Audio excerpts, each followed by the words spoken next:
Yang dimaksud dengan sahun ay ghafiluna anha. Orang-orang yang lalai terhadap salatnya itu la yuqimunaha ala ma yanbaghi. Yang salatnya seperti salatnya orang munafik. Dia tidak mendirikannya atau mereka tidak mendirikannya sebagaimana mestinya.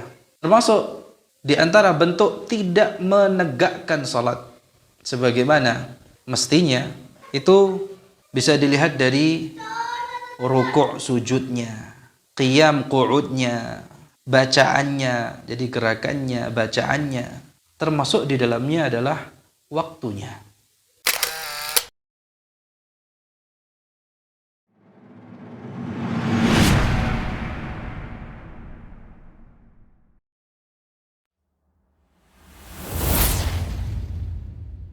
بسم الله الرحمن الرحيم من الشيطان الرجيم.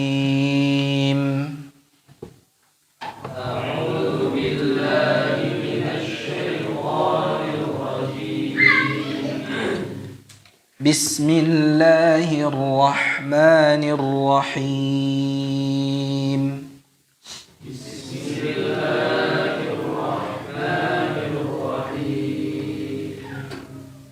أرأيت الذي يكذب بالدين. أرأيت الذي يكذب بالدين فذلك الذي يدع اليتيم.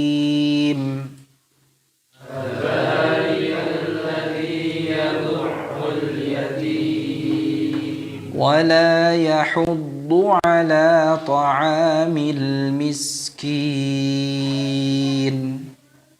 ولا يحض على طعام المسكين فويل للمصلين.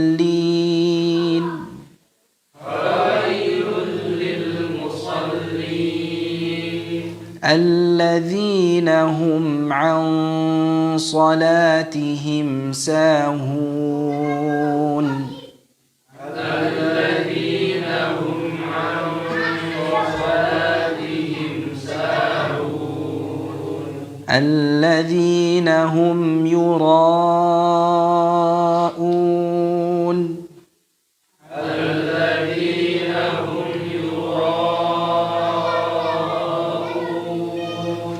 ويمنعون الماعون.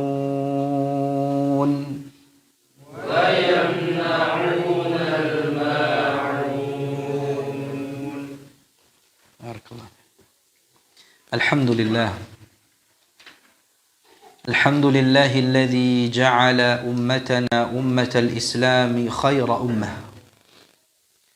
وبعث إلينا رسولا يتلو علينا آياته ويزكينا ويعلمنا الكتاب والحكمة. وأشهد أن لا إله إلا الله وحده لا شريك له، أكمل لنا الدين وأتم علينا النعمة. وأشهد أن محمدا عبده ورسوله المبعوث للعالمين هدى ورحمة، صلى الله وسلم عليه وعلى آله وصحبه أجمعين. أما بعد، معاشر المسلمين رحمكم الله. Kaum muslimin, jamaah sekalian yang dimuliakan oleh Allah Subhanahu wa taala. Rasulullah sallallahu alaihi wasallam bersabda di dalam hadisnya, saddidu wa qaribu wa'malu wa'lamu anna khaira a'malikum as-salah wa la yuhafidhu 'ala al-wudu'i illa mu'min.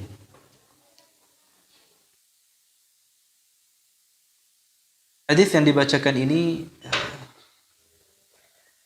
ada kaitannya dengan pembahasan kita di bagian kedua dari surat Al-Ma'un,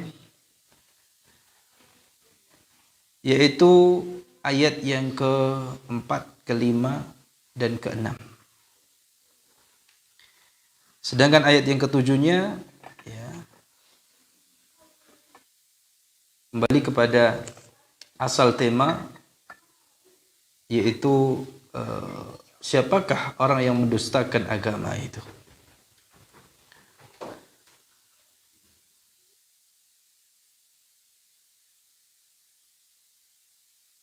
Surat Al-Ma'un diambil dari kata al-ma'un yang berada di akhiran surat, wa yamna'un al-ma'un. Namun selain itu ada nama-nama lainnya. Ya. Di antara nama al-ma'un apa jemaah? Surat Ad-Din. Kalau Ad-Din berarti diambil dari kata yang berada di awalan surat. Ara'aita alladhi yukadzibu.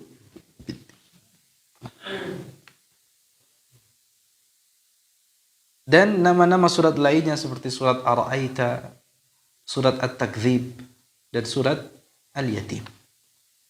Jadi di antara nama surat Al-Ma'un itu surat Al-Yatim. Suratnya anak yatim. Nah, terkait dengan apa yang dimaksud dengan ad-din, yang diartikan sebagai agama, ya, dan juga dimaknai sebagai al-jaza, ya, yang artinya pembalasan.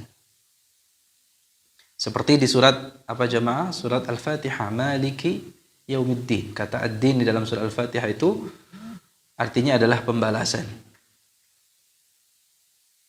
Ya.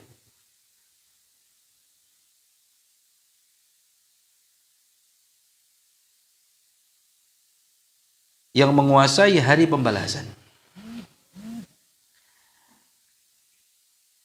Dan dari kata ad-din ada ungkapan kama tadinu tudan. Ya. Di mana itu selaras dalam kaidah syariat kita, di dalam syariat kita al-jaza'u min jinsil amal. Bahwa balasan itu sesuai dengan amal perbuatan. Ya. Kau berbuat, maka kau akan mendapatkan balasan. Jika kau melakukan atau berbuat sesuatu, maka kau akan mendapatkan balasan sesuai dengan amalan yang kau perbuat. Ya, artinya al-jaza'u min jinsil amal, bahwa balasan yang itu menjadi makna dari ad-din, al-jaza', ya, itu sesuai dengan amal perbuatan yang dilakukan. Kalau perbuatan yang dilakukan oleh seorang hamba itu kebaikan, maka balasannya pula kebaikan. Maka balasannya pun itu adalah kebaikan. Sebagaimana apabila amalan yang dilakukan oleh seorang hamba itu adalah keburukan, maka keburukan pula balasannya. Jadi sesuai dengan amalan yang dilakukan. Semoga Allah Subhanahu wa taala senantiasa memberikan taufik kepada kita untuk bisa melakukan amalan-amalan kebaikan, amalan-amalan saleh yang balasannya adalah kebaikan. Dan semoga Allah Subhanahu wa taala menghindarkan kita dari amalan-amalan keburukan yang balasannya tidak lain juga keburukan yang serupa. Jamaah sekalian dirahmati oleh Allah Subhanahu wa taala, di dalam beramal itu kata Nabi sallallahu alaihi wasallam, saddidu wa qaribu wa'malu. Saddidu artinya berlaku tepatlah sesuai dengan kebenaran. Berusaha di dalam beramal itu sadidan, ya, ketika beramal, berkata itu tepat sesuai dengan kebenaran. Wa qaribu, dan berusahalah mendekati kebenaran. Wa'malu, dan beramallah. Nah, tatkala Nabi sallallahu alaihi wasallam bersabda saddidu, berlaku tepatlah sesuai dengan kebenaran, maka makna saddidu yang berasal dari kata as-sadad itu merupakan hakikat atau inti istiqamah, yaitu adalah selalu benar, tepat, harusnya tetap benar dalam segala ucapan, perbuatan, keinginan. Sebagaimana seseorang yang ingin membidik sasaran, ia berusaha agar sasarannya itu tepat pada targetnya, tidak meleset sedikit pun. Itu makna saddidu. Ya. Dan memang ketepatan dalam berucap, dalam beramal ini patut untuk kita mohonkan kepada Allah Subhanahu wa taala. Karena Nabi sallallahu alaihi wasallam pernah menyuruh sahabat Ali bin Abi Thalib radhiyallahu anhu untuk memohon kepada Allah Jalla wa ala ketetapan atau kelurusan dan memohon kepada Allah petunjuk. Yang doa ini juga patut untuk kita panjatkan agar setiap ucapan dan amalan kita tepat. Apa doanya? Allahumma hdini wasaddidni. Wa jamaah, Allahumma hdini wasaddidni. Ya Allah, berilah petunjuk kepadaku dan luruskanlah diriku, tepatkanlah diriku. Allahumma hdini wasaddidni. Allahumma inni as'alukal huda wassadad. Coba kita panjatkan doanya. Allahumma hdini wasaddidni. Allahumma inni as'alukal huda wassadad. Artinya apa jamaah? Ya Allah, berikanlah aku petunjuk dan ketepatan. Jadi ada mirip ya. Ketepatan dan ketetapan. Ini kalau ketetapan itu bahasa Arabnya sabat, keteguhan. Itu sabat. Kalau ketetapan, ini apa? Ketepatan, kelurusan, ya. Makanya lanjut doanya, Allahumma inni as'aluka al-huda wassadad. Ya Allah, sesungguhnya aku memohon kepadamu petunjuk serta ketepatan, ya, kelurusan, ya, di dalam berucap maupun beramal.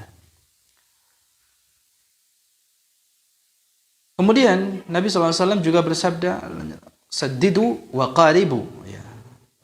Nabi SAW juga bersabda apa? Wa qaribu. Qaribu ini artinya berusahalah mendekati kebenaran. Ya. Berusahalah kalian agar senantiasa dekat dengan kebenaran, mendekati kebenaran. Karena memang kita ini tidak mungkin, karena kita mengakui bahwa kita tidak mungkin selalu tepat sasaran, ya.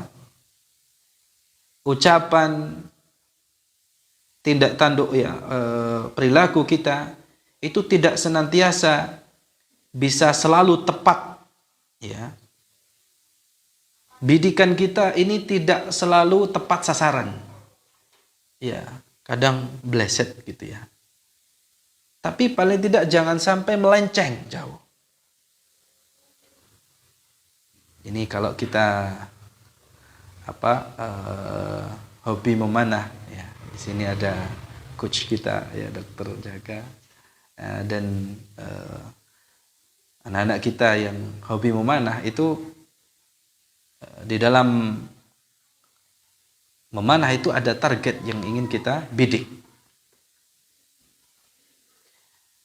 Nah, tentu ekspektasi kita selalu tepat sasaran. Tapi ya, sehebat apapun orang memanah tadi, membidik target atau yang tembak-tembakan, ya. Itu ada saatnya dia tidak, artinya tidak selalu tepat sasaran, kadang ya meleset, ya.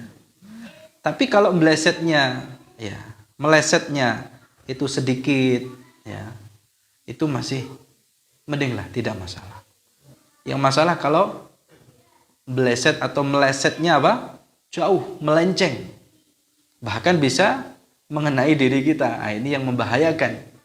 ya, tidak kena sasaran, tidak kena target, malah mengenai orang banyak gitu ya. Ya.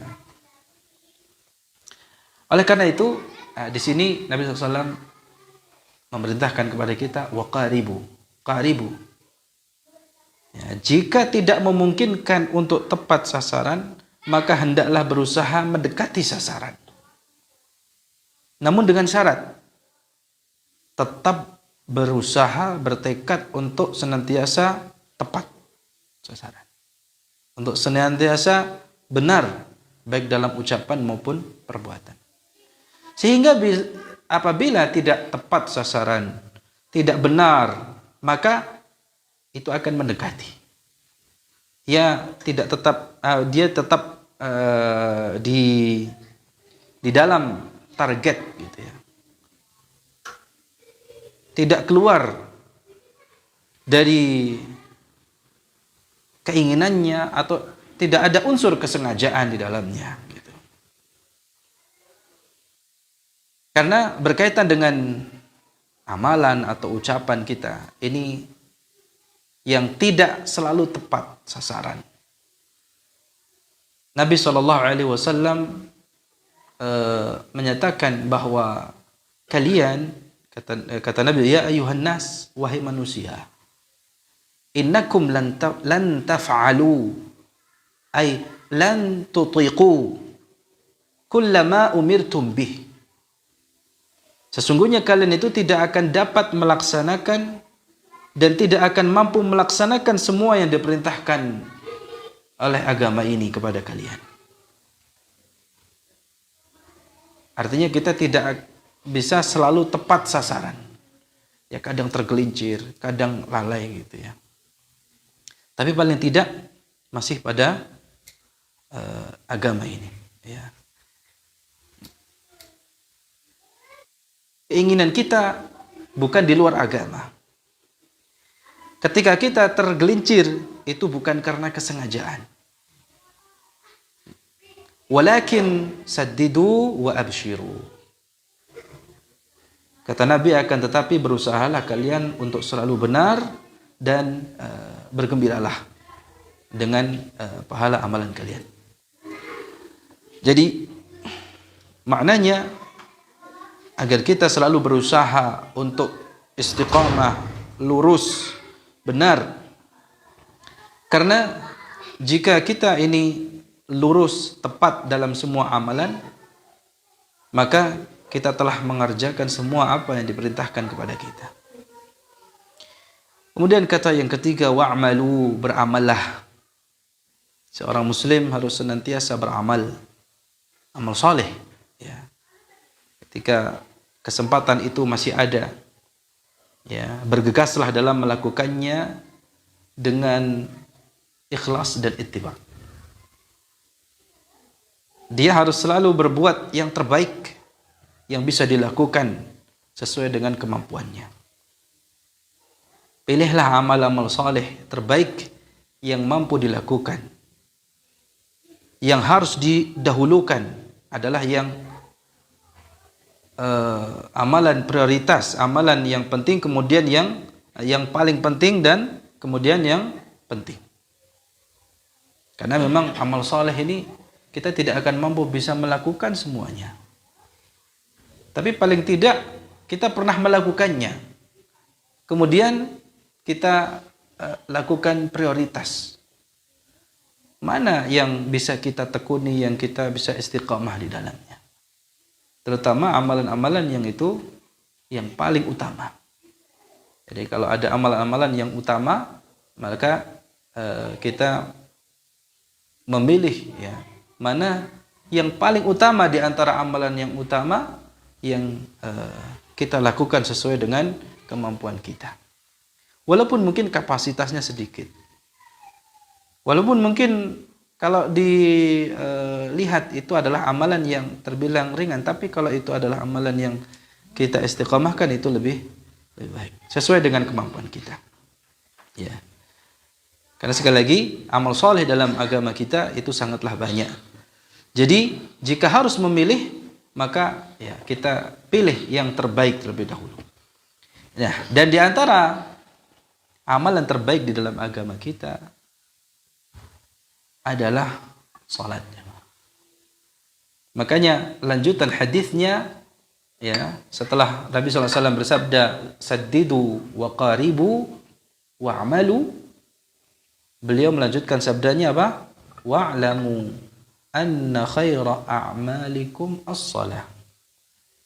Ketahuilah kalian bahwa sebaik-baik amalan adalah salat. Sebaik-baik amalan yang kalian kerjakan adalah salat. Jadi di sini salat disebutkan sebagai amalan terbaik. Karena memang salat itu adalah tiang agama. Ya, salat itu merupakan amalan yang pertama kali dihisab oleh Allah Subhanahu wa taala pada hari kiamat. Itu prioritas. Ya. Di antara amalan-amalan yang ada, maka amalan yang paling prioritas adalah salat. Itu menjadi tolak ukur amalan lainnya. Jika salatnya baik, maka yang lainnya, amalan yang lainnya pun akan ikut baik. Dan jika salatnya buruk, maka amalan lainnya pun juga buruk. Dan salat sebagaimana kata Nabi SAW, as-salatu nurun. Salat itu adalah cahaya. Ya, cahaya di dalam diri seseorang, cahaya dalam keluarganya, cahaya dalam rumah tangganya, serta nanti cahaya pada hari kiamat kelak. Jamaah sekalian dirahmati oleh Allah Subhanahu wa taala. Bagian kedua dari surat Al-Maun ini berisi ancaman yang keras, ya, terhadap orang-orang yang melalaikan salatnya. Ya, yang lalai dan riya di dalam salatnya. Nanti kita lanjutkan kembali tentang keutamaan salat.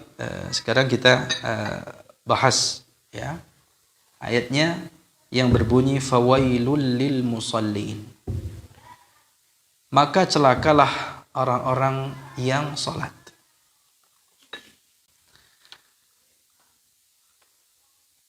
Ketika kita membaca ayat ini, maka hendaknya kita tidak memutus bacaan kita di sini. Ya. Karena ketika kita memutus bacaan di ayat fawailul lil musallin, ini sepakat para ulama menyatakan bahwa ini wakafnya wakaf qabih. Ini wakaf qabih, jemaah. Silakan bisa dicatat, ya. Ini wakafnya wakaf apa? Qabih. Karena dapat menimbulkan makna yang rusak. Ya. Jadi di dalam membaca Al-Qur'an, selain pengucapan huruf, penerapan hukum, ya, hukum-hukum bacaan, di antara hukum bacaan, dan ini menjadi penilaian, ya, atau disebut sebagai setengahnya tartil, kata Imam Ali bin Abi Thalib, ya, sahabat yang mulia Ali bin Abi Thalib, ketika ditanya makna tartil, beliau mengatakan huwa tajwidul hurufi wa ma'rifatul wuqufi. Tartil itu adalah mentajwidkan huruf, memperbagus pengucapan huruf, memperbaiki pengucapan huruf, ya, dengan memperhatikan makharijul hurufnya, sifat-sifatnya, penerapan hukumnya, wa ma'rifatul wuquf, dan mengetahui tempat-tempat berhenti. Nah, jadi ma'rifatul wuquf ini adalah setengahnya tartil. Artinya tidak akan sempurna bacaan seseorang atau dapat dikatakan tartil kalau dia tidak mempelajari waqaf al-ibtida. Ya. Nah, waqaf ini selalu dikaitkan dengan ibtida. Ya. Karena kalau umpamanya orang berhenti pasti akan memulai lagi. Jadi selain waqaf juga ada ibtida yang berkait dengannya. Maka di sini di antara bentuk tartil, ya, bahkan itu setengahnya tartil, penyempurna tartil, yaitu kita mempelajari bagaimana kita berhenti, bagaimana kita memulai lagi bacaan kita. Nah, tadi ada poin apa? Jemaah, berhenti di fawailul lil musallin. Ini wakafnya wakaf qabih. Berikan faedah kepada kita apa? Ini wakafnya wakaf qabih. Jelek, qabih itu jelek. Memang pada dasarnya kaidah di dalam ilmu waqaf al-ibtida itu laisa fil Qur'ani min waqfi yajib wala haramun ghairu ma lahu sabab. Ini kaidah ya. Bahwa di dalam Al-Qur'an tidak ada wakaf yang hukumnya wajib atau haram secara syar'i selama tidak ada sebab. Saya ulangi sekali lagi, di dalam Al-Qur'an ini kaidah umum di dalam ilmu waqf al-ibtida' bahwa tidak ada wakaf yang hukumnya wajib atau haram secara syar'i selama tidak ada sebab. Ya. Artinya kita bisa berhenti di mana saja ya selama ya tidak ada sebab yang menjadikan wakaf tersebut wajib atau haram hukumnya secara syar'i. Ini kaidah di dalam ilmu wakaf. Tapi jangan lupa ada kaidah lainnya. Ya, ada kaidah lainnya apa jamaah? Bahwa berhenti pada akhiran ayat. Al-waqf ala ru'usil ayat, berhenti pada kepala ayat. Kepala ayat itu di mana? Di awalnya atau di akhirnya? Di akhirnya. Kalau lihat terjemah, nomor ayat itu di mana? Awal. Ya, awalnya. Tapi penomoran di Al-Qur'an ya, kita melihat ra'sul ayat, kepala ayatnya itu ada di akhirannya. Gitu ya. Jadi fawailul musallin ayat yang keberapa? Ketiga atau keempat? Keempat. Nah, kita berhenti di situ tadi kan? Padahal itu waqaf qabih, tapi kenapa kita berhenti? Karena sesuai dengan kaidah yang satu ini, satu lagi apa tadi? Bahwa al-waqfu ala ru'usil ay sunnatun mutlaqah. Bahwa berhenti pada setiap akhiran ayat itu hukumnya sunnah secara mutlak. Ya, berdasarkan riwayat ya yang dibawakan oleh ibunda kaum mukminin ya Ummu Salamah radhiyallahu anha. Ya, istri Nabi sallallahu alaihi wasallam, beliau ketika ditanya bagaimana bacaan Nabi sallallahu alaihi wasallam ya secara makna apa ayatan-ayatan. Jadi Nabi sallallahu alaihi wasallam itu berhenti pada setiap akhiran ayat. Ya, setiap akhiran ayat beliau berhenti. Termasuk di sini. Ini kalau dijadikan akhiran ayat berarti Rasulullah sallallahu alaihi wasallam pernah berhenti di sini. Ya. Jadi bagaimana sebaiknya? Apakah sebaiknya berhenti atau lanjut? Kalau kita lihat maknanya ini wakafnya qabih. Secara makna ini wakafnya apa? Qabih. Tetapi ini akhiran ayat. Maka boleh berhenti di sini sebagai akhiran ayat. Tetapi tidak boleh menyudahi bacaannya di sini. Atau memotong kata atau ayat ini ya untuk membenarkan bahwa orang yang sholat itu celaka. Ya, karena ini ayat ini masih apa? Terkait dengan ayat-ayat berikutnya. Secara makna. Lafaz maupun makna. Ya, jadi kalau disebut dengan waqaf qabih artinya ya, kata yang kita berhenti padanya masih terkait dengan kata setelahnya baik itu secara lafaz maupun makna. Jadi ini belum sempurna. Belum dapat dikatakan sebagai lafaz atau kalimat yang sempurna.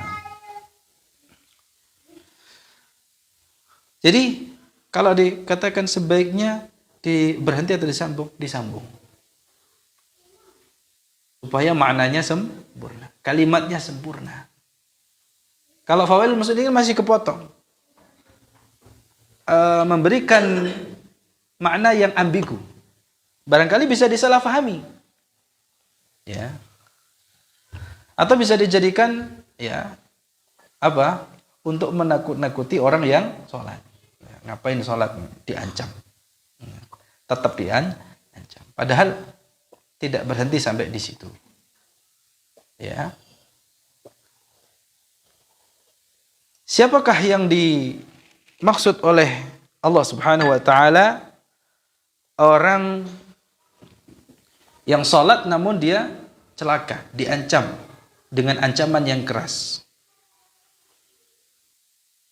Ini telah berlalu ya, makna kata wail. Itu kalimatu wa'idin.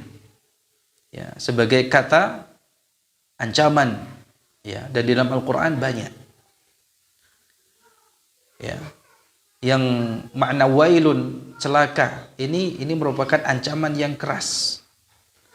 Dan biasanya dalam Al-Quran setelah kata wail memang amalan yang diancam itu amalan-amalan yang, nah di ayat ini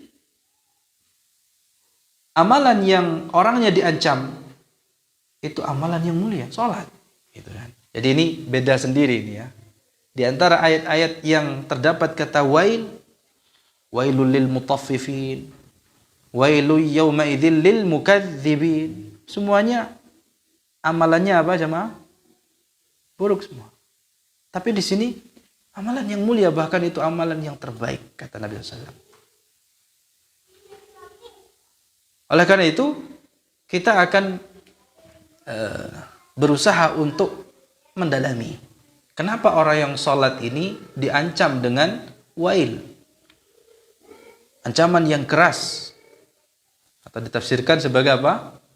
Lembah di neraka Jahannam. Maka orang yang sholat yang diancam ini, keterangannya atau penjelasannya ada di ayat setelahnya dan setelahnya lagi. Alladzina hum an salatihim sahun. Ya, mereka sholat. Baik itu sholat sendirian maupun bersama dengan orang lain. Akan tetapi an salatihim sahun, ay ghafiluna anha, la yuqimunaha ala ma yanbaghi. Jadi ya mereka salat tetapi salatnya mereka itu lalai. Mereka lalai terhadap salatnya. Ya. Alladzina hum, ini dengan dhamir munfasil untuk menegaskan bahwa mereka itu benar-benar di dalam salatnya apa? Sahun, lalai. Kalau kita perhatikan kata sahun di dalam bahasa Arab, itu berasal dari kata saha yashu, sahwan. Ya, makanya kita kenal ada sujud namanya sujud sahwi. Kalau sujud sahwi itu kenapa kita melakukan sujud sahwi jemaah? Lupa. Ada yang lalai, ada yang lupa dari salat kita.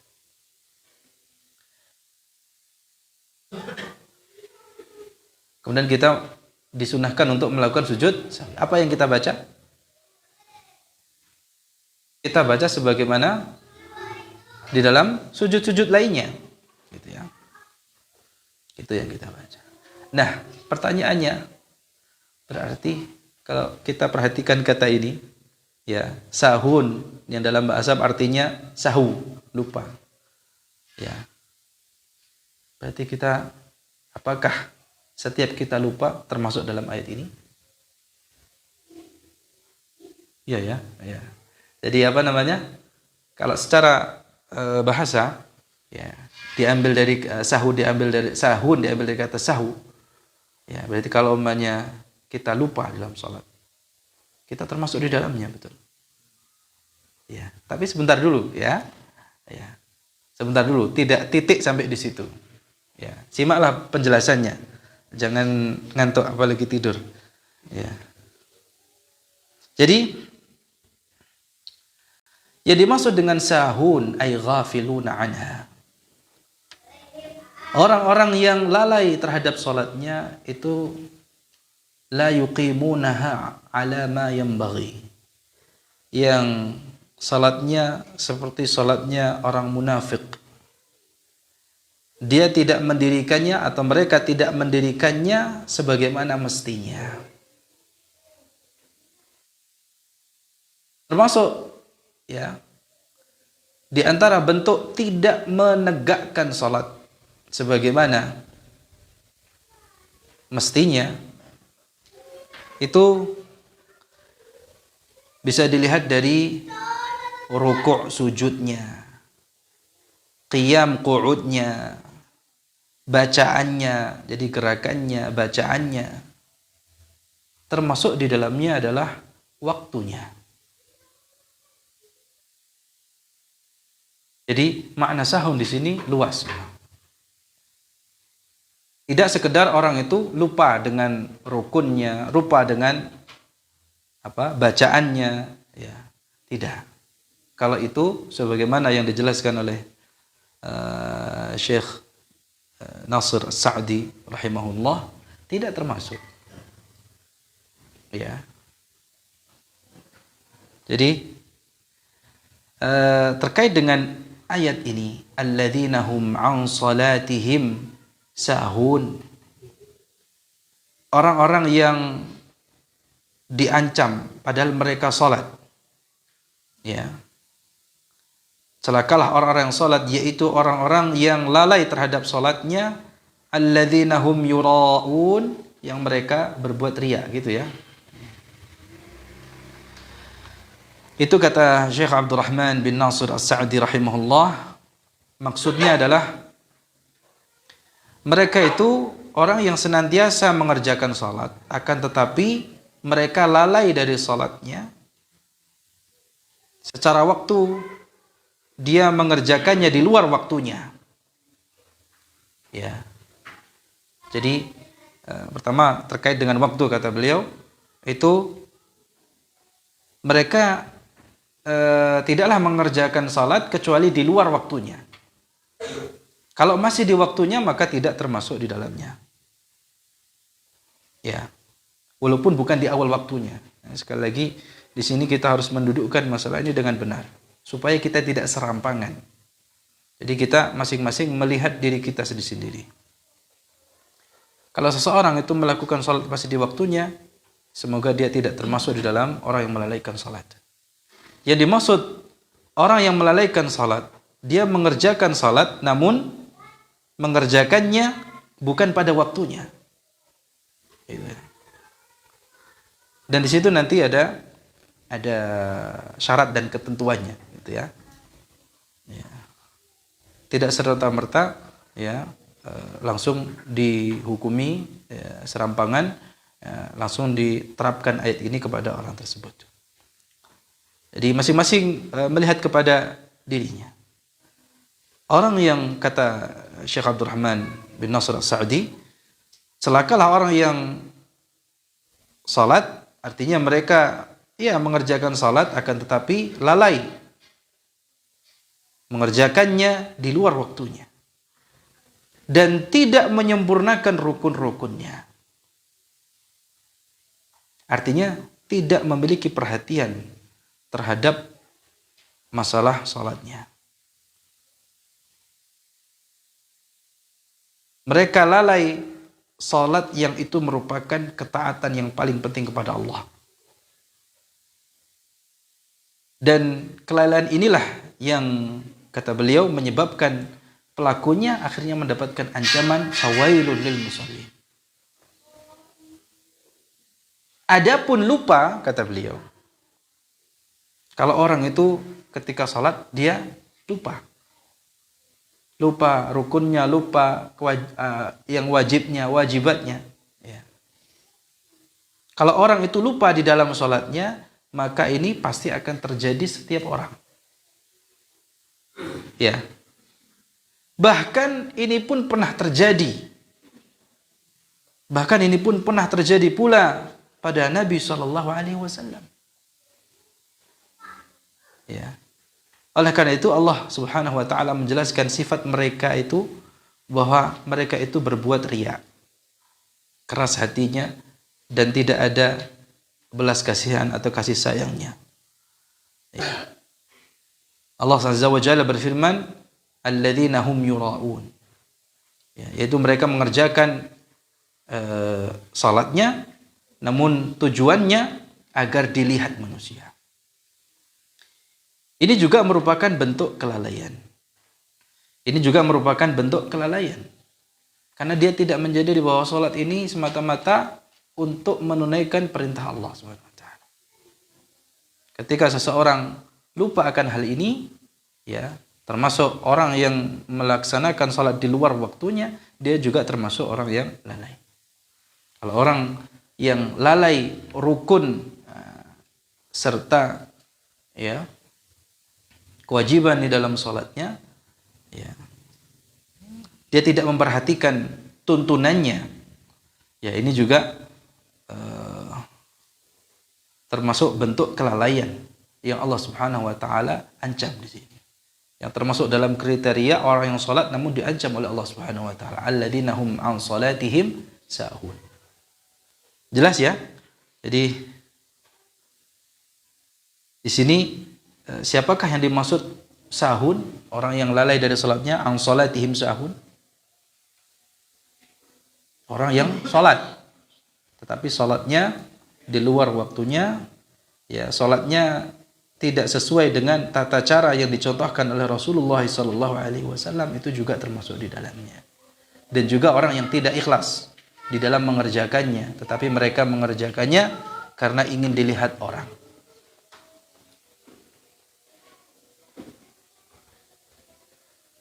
Jamaah sekalian dirahmati oleh Allah Subhanahu wa taala. Salat yang semacam ini, ya, seorang yang dengan sengaja ya salat di luar waktunya dan tanpa ada uzur, ya orang yang salat dengan sengaja di luar waktunya tidak ada uzur, kemudian orang yang tidak memperhatikan kualitas salatnya, tidak memperhatikan tuntunan tata cara salatnya, ya salat semacam ini itu ubahnya seperti salatnya orang munafik. Kata Nabi SAW, tilka salatul munafiq. Ya.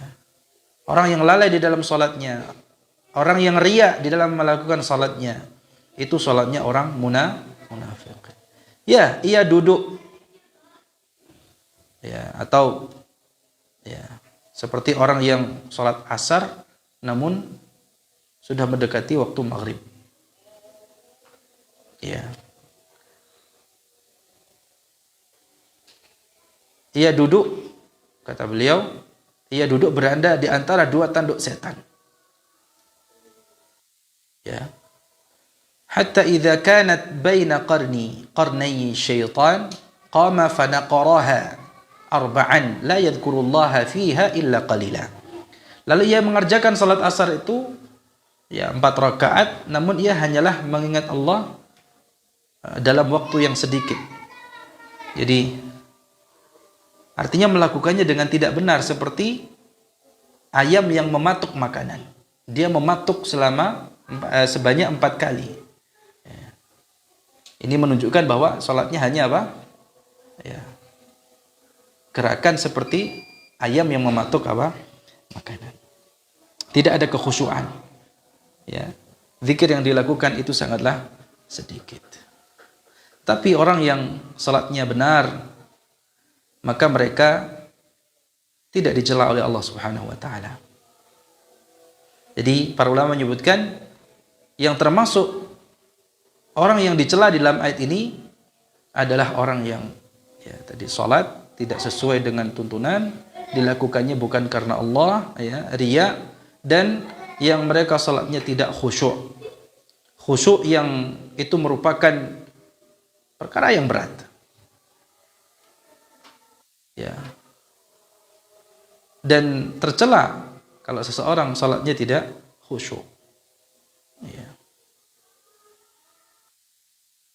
Jadi meskipun yang lebih tepat di dalam ayat ini sebagaimana dikatakan oleh Syekh Ibn Utsaimin rahimahullah, ayat ini berkaitannya dengan salatnya orang-orang munafik.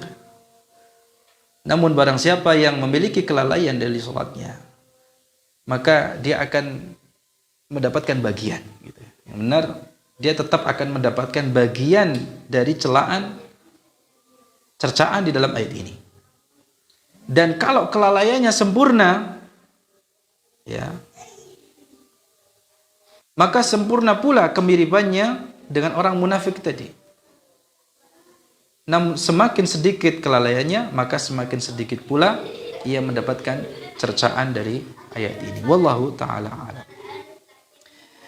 Ya, demikian penjelasan dari ayat yang ke-5 dan ke-6 ya.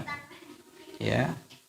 Tentang orang yang salat namun mereka dicela oleh Allah Subhanahu wa taala. Tinggal satu ayat lagi kita bahas setelah kemenangan. Silakan muadzin. Jamaah sekalian dirahmati oleh Allah Subhanahu wa taala. Coba sebelum kita masuk ke ayat terakhir, perhatikan sekali lagi di ayat alladzina hum an salatihim sahun, Allah tidak mengatakan alladzina hum fi salatihim. Ya. Ini kalau kita perhatikan redaksinya, ini sampai diriwayatkan ada Anas bin Malik dan Atha bin Binar radhiyallahu anhum. Dua sahabat ini pernah mengatakan apa jemaah? Alhamdulillahilladzi qala an salatihim sahun wa lam yaqul fi salatihim. Segala puji bagi Allah yang telah berfirman an salatihim sahun. Dia tidak mengatakan fi salatihim. Ini menunjukkan apa jamaah? Ya.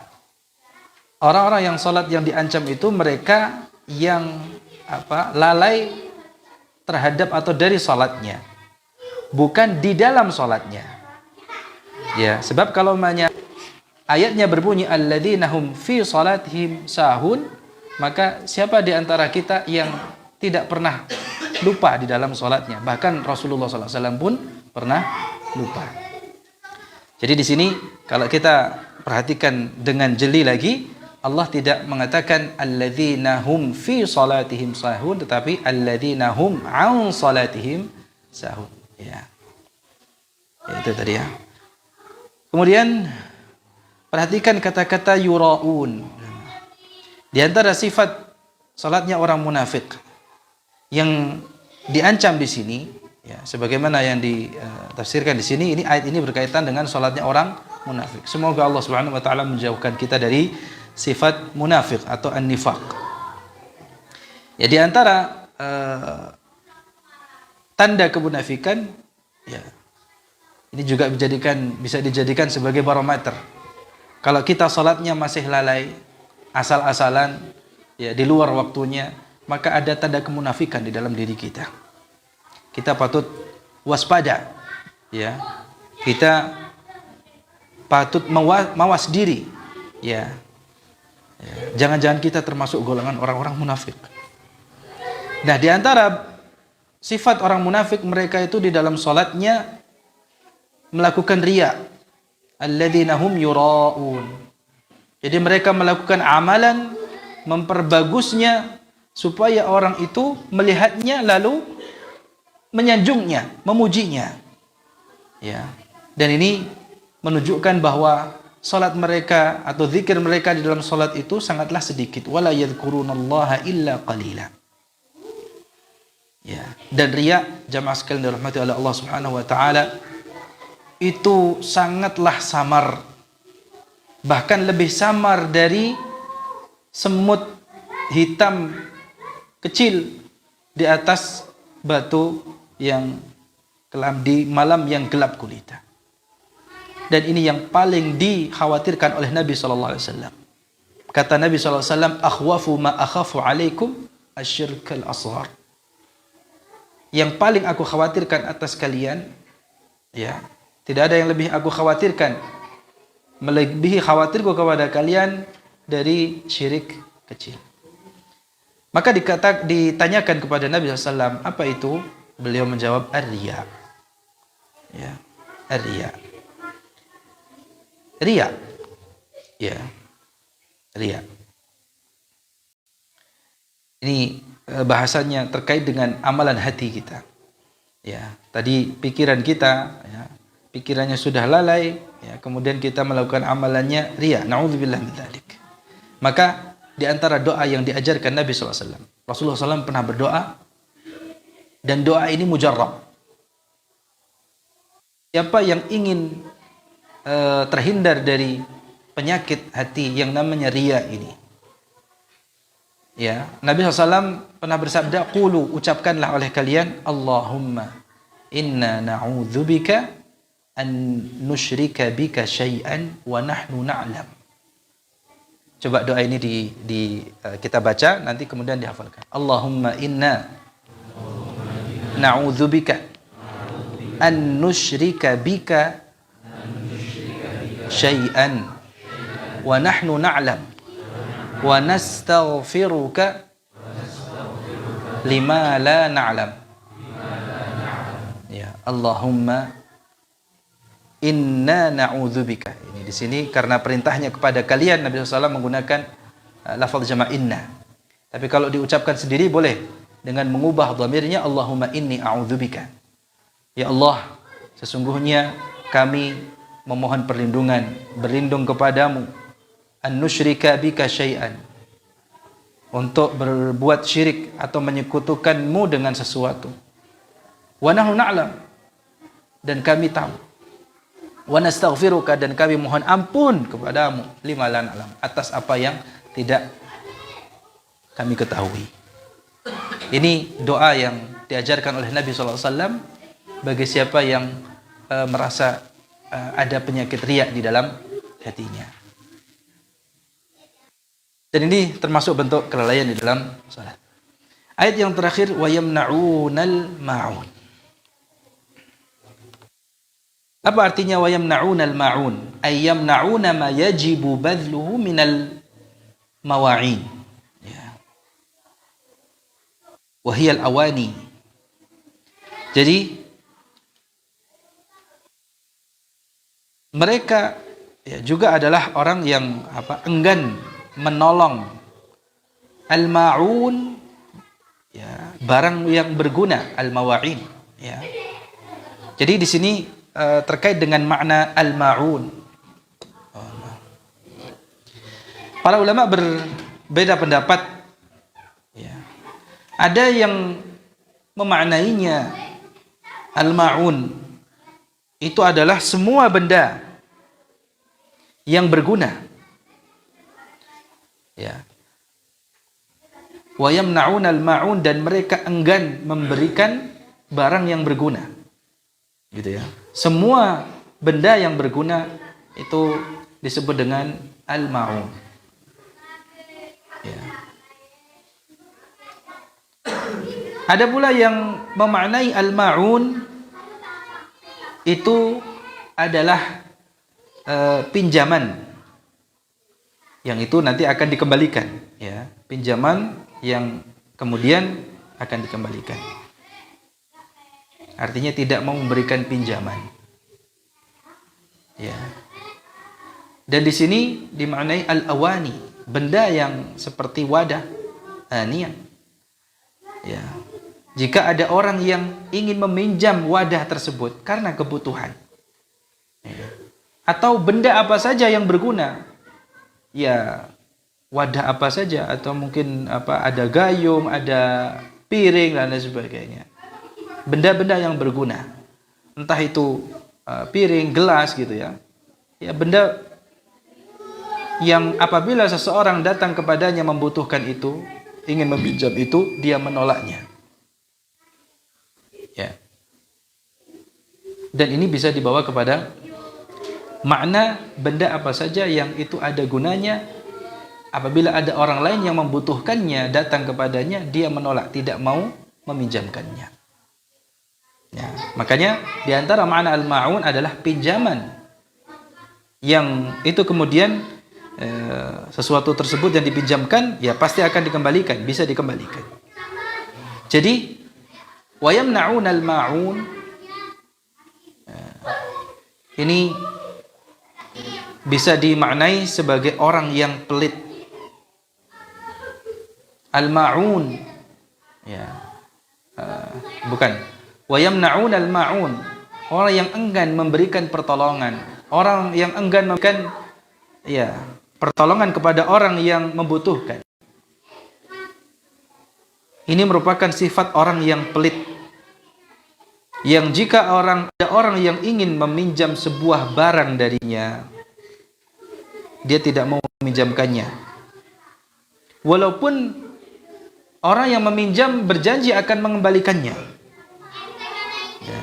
Jadi meminjamkan sesuatu yang itu tidak memberikan kemudaratan kepadanya. Toh barang yang dipinjam itu pasti akan dikembalikan. Jadi ini sekali lagi wa yamna'unal ma'un, menunjukkan sifat orang yang pelitnya luar biasa. Ya. Meminjamkan barang yang mungkin tidak akan mengurangi hartanya. Ya seperti umpamanya pinjam apa? Piring, gelas gitu ya, atau wadah. Yang itu tidak akan mengurangi hartanya saja, ia enggan.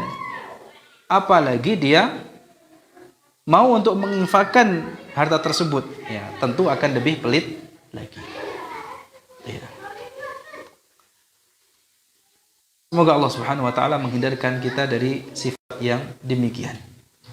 Ya, ini semuanya termasuk sifat-sifat yang merupakan tanda-tanda mendustakan agama atau balasan pada hari kiamat kelak. Jemaah sekalian dirahmati oleh Allah Subhanahu wa taala, di antara faedah dari apa yang kita bahas pada kesempatan malam hari ini, yang pertama, ada ancaman yang keras bagi orang yang lalai di dalam salatnya atau meremehkan salatnya dan lalai dari salatnya atau terhadap salatnya atau menganggap remeh perkara salat ini, itu termasuk sifatnya orang munafik secara khusus dan sifatnya orang-orang yang mendustakan agama, mendustakan pembalasan pada hari kiamat kelak. Kemudian yang kedua, dari ayat yang kita kaji tafsirnya ini ada anjuran agar kita melaksanakan salat atau mendirikan salat itu sesuai dengan tuntunannya dan tepat pada waktunya. Artinya tidak di luar waktunya. Ala wajhil akmal, ya, dalam bentuk yang sempurna. Begitu juga pada seluruh ibadah yang lainnya yang itu menjadi tanda keimanan dan keyakinan akan janji Allah Subhanahu wa taala. Kemudian pelajaran yang lainnya yang bisa kita petik dari ayat yang kita kaji tafsirnya di sini, pentingnya menjaga keikhlasan dan mewaspadai penyakit hati yang itu dapat membinasakan, yaitu riya. Di mana riya itu juga merupakan sifatnya orang-orang yang mendustakan agama, ya, mendustakan pembalasan pada hari kiamat, dan secara khusus itu sifatnya sifat salatnya orang yang munafik. Kemudian pelajaran yang keempat, ya, dari ayat terakhir yang tadi kita baca, wa yamna'unal ma'un, ayat ini merupakan peringatan bagi kita agar jangan menolak hak dan kewajiban atau termasuk yang dianjurkan seperti zakat, sedekah, ya, bagi orang-orang yang membutuhkan. Karena kalau kita enggan memberikan, ya, tadi bantuan kepada orang yang membutuhkan, maka ini bisa menjadi di antara sifat orang-orang yang mendustakan agama atau pembalasan pada hari kiamat. Maka ayat ini terdapat anjuran al-hathu ala fi'lil ma'rufi wal ihsan ba'da ada'il wajib. Jadi setelah seseorang itu menunaikan kewajiban, ada anjuran untuk selalu berbuat yang ma'ruf, ya, buat kebaikan, ya. Karena ini termasuk di antara kriteria atau sifatnya orang-orang yang beriman, yang meyakini janji Allah Subhanahu wa taala. Makanya Rasulullah sallallahu alaihi wasallam bersabda di dalam sebuah hadis, ahabbun nasi ilallah anfa'uhum linnas. Ya, orang yang paling dicintai oleh Allah Subhanahu wa taala adalah orang yang paling bermanfaat untuk manusia lainnya. Wa ahabbul a'mal ila Allah, dan amalan yang paling dicintai oleh Allah, sururun tudkhiluhu ala muslim, au takshifu anhu kurbatan, au taqdi anhu dainan, au tatrudu anhu ju'an. Amalan yang paling dicintai oleh Allah Subhanahu wa taala adalah kebahagiaan, kesenangan yang dimasukkan oleh seorang muslim kepada saudaranya, yang itu dapat menghilangkan kegelisahan, kegundahannya.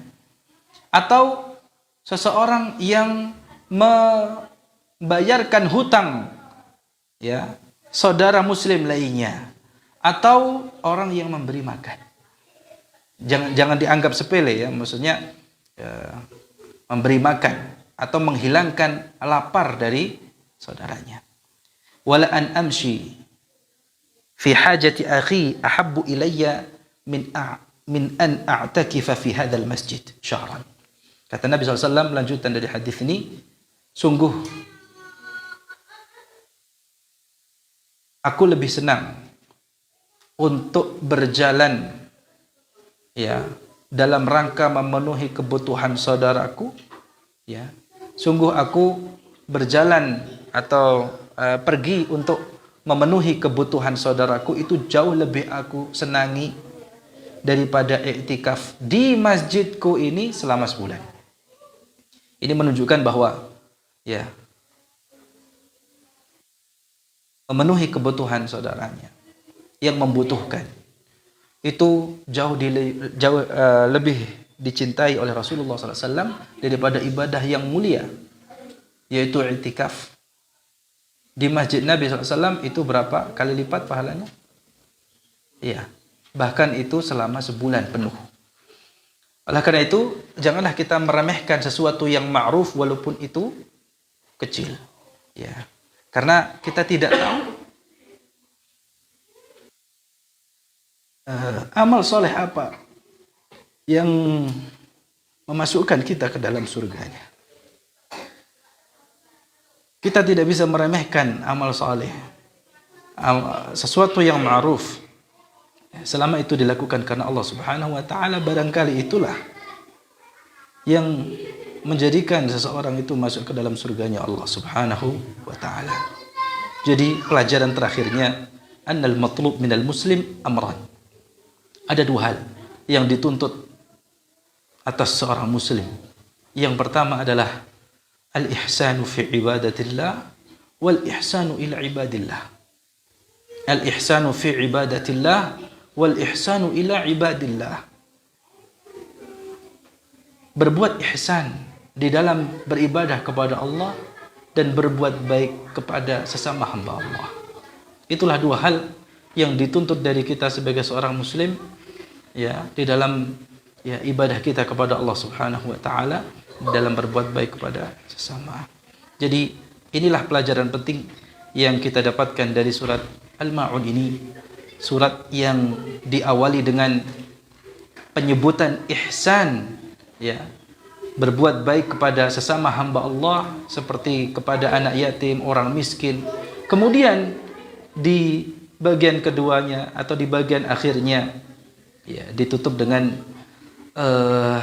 berlaku ihsan, merasa dia beribadah, ya, kepada Allah seakan-akan Allah melihatnya, dan kalau dia tidak dapat melihat Allah, maka dia yakin bahwa Allah melihatnya.